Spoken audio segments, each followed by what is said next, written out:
they want to give the consumer a great experience. The kind of whole Black Friday has kind of evolved with the competition of online retailers, and so the deals are there. They're starting the deals much earlier this year. They started them in early November, and they've just kind of been slowly releasing them to the big crescendo on Black Friday.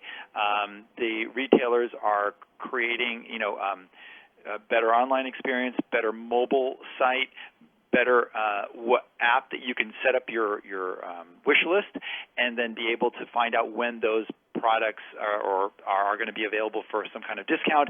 So they're really trying to give you a much better experience. So back in the even 5-7 years ago, where people would bust down the door just to rush to grab that TV, that's no longer the case. They're going to give you that item for that price, and what they're doing is they're planning both the doorbuster specials, which they plan a year in advance. So those things that are really super low priced, they're not going to be limited quantity. They want you to have it, and they want you to be in the store as long as possible. And, of course, every year, it seems, it does start earlier. Black Friday sales begin, as you said, in early November, and who knows how early they may start. But obviously, there's a reason for that. In spite of people complaining, oh, it all starts too early, tell us why retailers do start so early. Well, a couple of reasons. First of all, what they find is that about 39% of all consumers have started way before Halloween.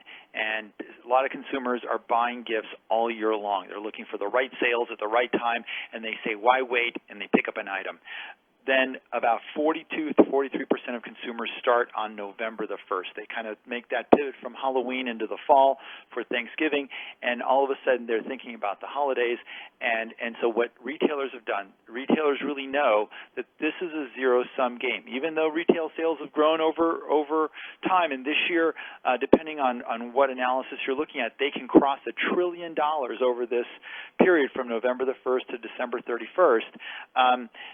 If I don't come into the store today, I may lose that sale forever. So retailers want you to buy with them as early as possible. And so the strategy has been, since fewer people are going out on Black Friday itself, and even though there's going to be 115 million Americans out on Black Friday, which is an astounding number, the impact of the holiday where people were busting down doors at 4 in the morning to get that TV has dissipated somewhat because retailers started opening on Thursday.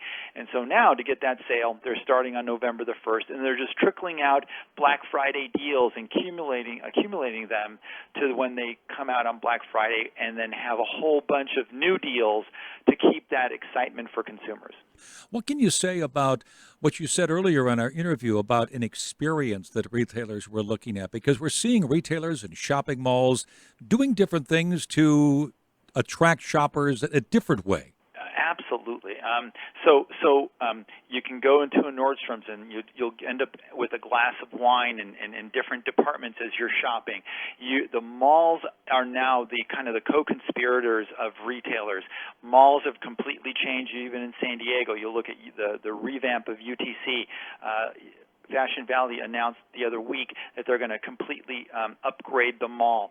Malls are hoping that people are going to come to the mall and not just shop, but eat, view a movie, spend time in an area that their kids could be at, and relax. So the more hours someone is at a mall, and they think of it not just as a shopping experience, but as a destination, people will still go into the stores.